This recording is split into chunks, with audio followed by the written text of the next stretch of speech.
Aku pernah kerja keras banget, tapi ternyata hasilnya nggak sesuai. Tuhan itu ada ketika kita merasa kecewa, dan Tuhan itu ada ketika kita merasa kita lebih tinggi. Halo semua, kembali lagi di video ini, tempat dimana aku bisa mengeluarkan isi kepalaku yang terlalu ramai untuk dipendam sendiri. Dan aku sebut ruang jeda. Oke, hari ini aku udah gak sabar untuk ngebahas topik yang menarik ya, karena juga aku pernah memikirkan hal ini. Kalian pernah gak sih denger, ini kayak sebuah rumus gitu ya, rumusnya gini.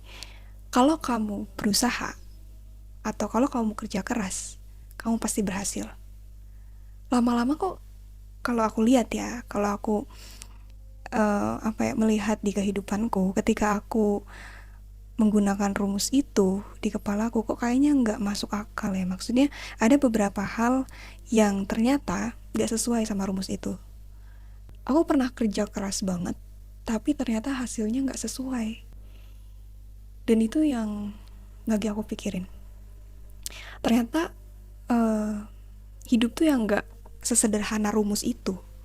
Karena semakin aku juga ngelihat kehidupan orang lain gitu ya, semakin aku sadar kalau dunia ini tuh dipenuhi oleh sesuatu yang gak bisa kita kontrol. Semakin kesini juga aku sadar kalau ada banyak hal yang gak bisa kita pilih. Kita gak pernah memilih itu. Contohnya, kita lahir di keluarga mana, kita diem di lingkungan seperti apa, kita diajarkan oleh gurunya siapa. Kita nggak memilih juga siapa yang suatu hari nanti akan menemani kita, yang percaya sama kita.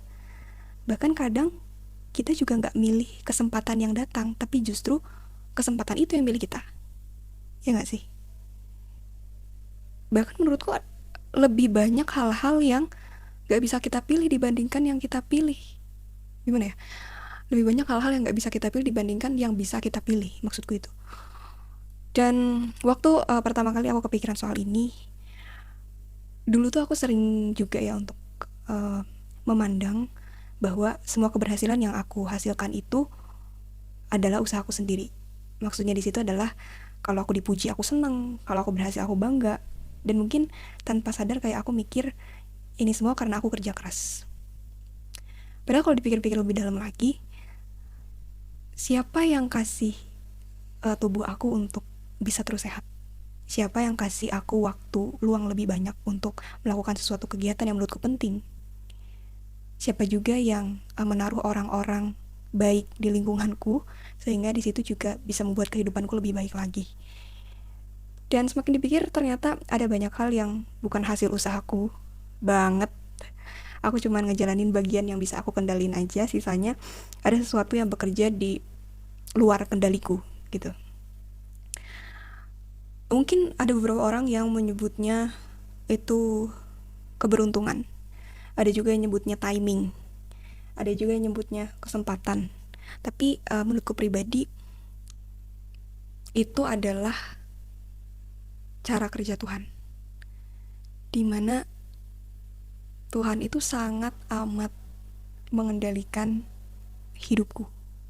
Tapi aku juga takutnya kalau misalkan aku mikirin itu, setelah itu aku langsung jadi, oh ya udah deh santai, kan ada Allah. Oh ya udah deh, lihat nanti deh, nanti pasti akan dibantu. Atau intinya aku takut kalau misalkan aku tuh jadi nggak berusaha lagi. Atau mungkin aku akan memikirkan, yaudah deh nanti rezeki nggak akan kemana, jadi aku nggak akan berusaha gitu. Tapi aku juga harus bisa untuk selalu membantah lagi pikiran itu, karena ya kalau kita nggak gerak juga apa yang akan Tuhan gerakkan? Maksudnya kalau kita sebagai manusia nggak gerak itu, ya Tuhan akan menggerakkan siapa kalau misalkan memang kita nggak mau digerakkan, nggak sih?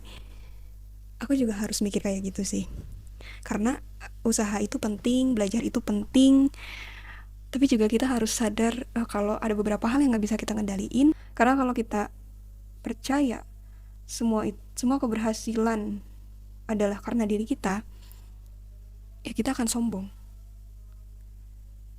Dan kalau kita percaya semua kegagalan adalah salah kita, kita akan sedih dan kita akan kecewa. Dan dari sini, menurutku kita harus bisa menyeimbangkan.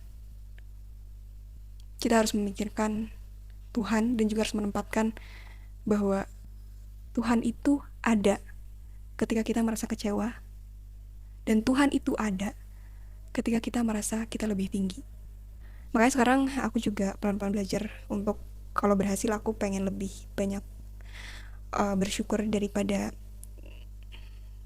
terlalu membanggakan diri, karena aku memang bekerja keras, tapi aku juga harus ingat bahwa siapa yang mempertemukan aku dengan orang-orang baik?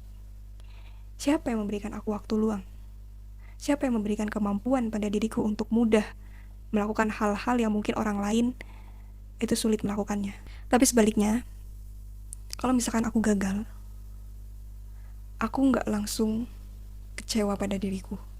Aku tetap akan evaluasi, tapi aku nggak mau langsung menyimpulkan kalau aku tuh nggak cukup. Karena mungkin memang belum waktunya, atau Tuhan tuh lagi mengarahkanku ke jalan yang berbeda. Dan semakin dewasa aku merasa hidup itu bukan tentang membuktikan kalau aku itu paling hebat, tapi tentang melakukan yang terbaik dari apa yang sudah aku lakukan, lalu belajar untuk menerima bahwa hasil akhirnya itu tetap ada di tangan Tuhan. Dan itu bukan sepenuhnya milikku juga. Oke, segitu dulu untuk video kali ini. Sangat menarik sekali, karena ini adalah pelajaran yang menurutku juga harus aku ingat-ingat setiap harinya, supaya nggak kebablasan gitu. Terima kasih banyak teman-teman yang sudah menonton. Semoga next video kita bisa membahas hal-hal yang lebih menarik lagi. Dan sampai jumpa. Bye.